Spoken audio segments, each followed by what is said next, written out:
is a warning. There's strong opinions coming and lots of cussing. So if you don't want to hear strong opinions and lots of cussing, shut it down now. Guys, I'm Karen Singh Beal. How you doing today? So I wanted to do a vlog today on Weight Watchers versus keto. Now, being 56 years old, I have always gone back, January 1st or whenever, started year after year and thought it's the new year. I'm going to lose that weight. I'm going to keep it off this time. And Weight Watchers was always my go-to. Like, that was the one. From the first time I ever did Weight Watchers, I lived in Arizona. No, probably the first time I did it was probably 1981 when I was 18. And then 3 years later, I did it when I was 21. And then fast forward, I lived in Canada and I did it again in 2005. I think it was 5.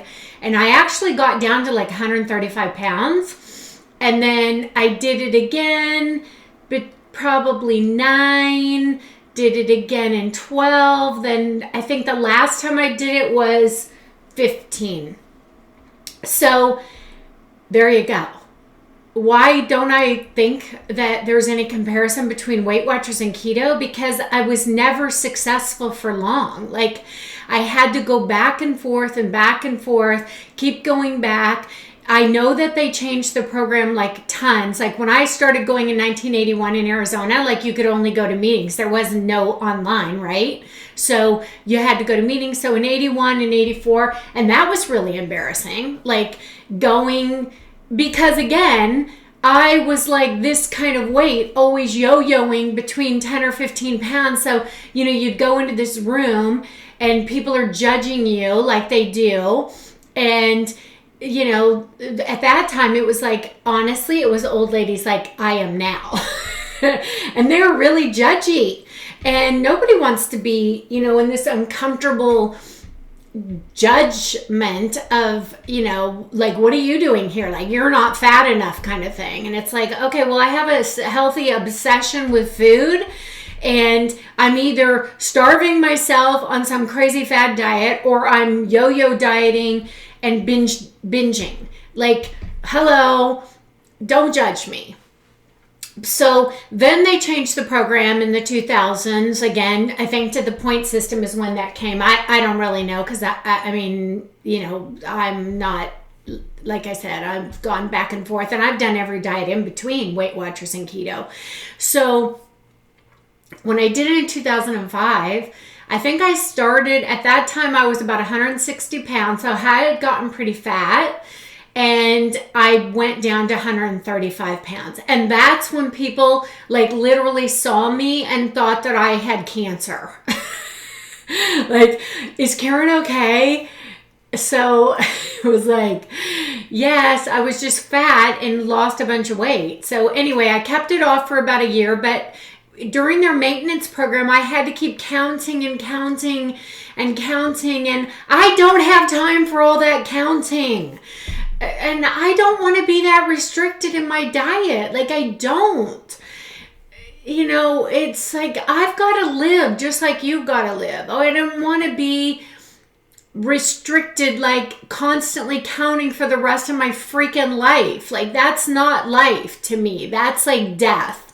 That's death. It's not life. If I've got to be chronically obsessed with every food that I'm eating and counting, then that's death. And let me tell you something. I'm sorry, Weight Watchers, but I'm going to call you out as you're buy into the no fat, low fat, high carb, processed sugar shit that keeps all of us chronic yo-yo dieters addicted.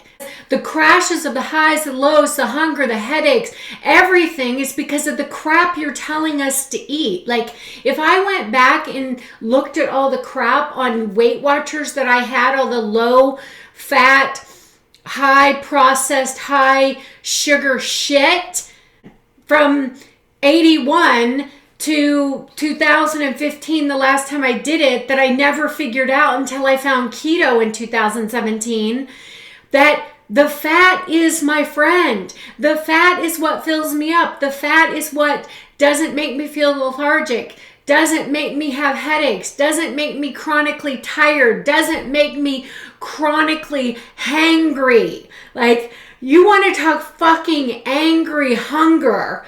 Go ask Bruce Singbill what it was like living with me when I was hungry, because at 8 in the morning, if I didn't get some substance in me, I was going to pass out and faint. And then I went from this high to this crash by 10 in the morning, like junkie. I'm sorry. I'm sorry if you don't like cussing. You're not going to like my channel. But that's what I was. And Weight Watchers, you buy into that. So I know Oprah, who I love and adore, Oprah, has bought in or is like a spokesperson for Weight Watchers. Oprah, listen to me. You've got to get them on board with fat is good and get off this low carb processed sugar shit and switch over Weight Watchers to some keto friendly. Fat is our friend, Oprah. Oprah, you could be thin if you embraced fat. Get off the sugar addicted processed food. So no, Weight Watchers, I'm never coming back to you. You're evil. And people that are on Weight Watchers, I did it, you guys. I did it. So for 25 years span, from whatever 81 to 2015 is, that's even more than 25 years. Most of my 40 years of chronic dieting was with Weight Watchers. No. You're evil. I'm sorry. You buy into the low carb processed food shit. Get off that train, guys. Get off that train. I swear to God, it will change your life. I'm not being endorsed. Nobody's paying me to say this. I have struggled my whole life. I don't want you to struggle. I don't want you guys to go through the bullshit of the lies of the food companies, these diet companies that did it to us. I haven't subscribed to anything for keto, like paid into anything for keto. Never, nothing. And I've been doing it for 70 weeks. 70 weeks. Okay, guys? I love you. I care about you. That's why I'm telling you this. I don't want you to buy into this bullshit anymore. I did it all for us. I did it for us. I was the bullshit believer in this. I don't want you to. So if you like what I'm saying, subscribe. Click here, like, comment, turn on the notifications if you give one rat's ass what I'm saying. And I just want the best for you. I honest to God do. I just don't want you to walk in the struggles and the pains of the chronic yo-yo dieter that I was for 40 years. I'm Karen Singbill. Thanks for stopping in, guys. Good luck on your journey, wherever you are. Take care.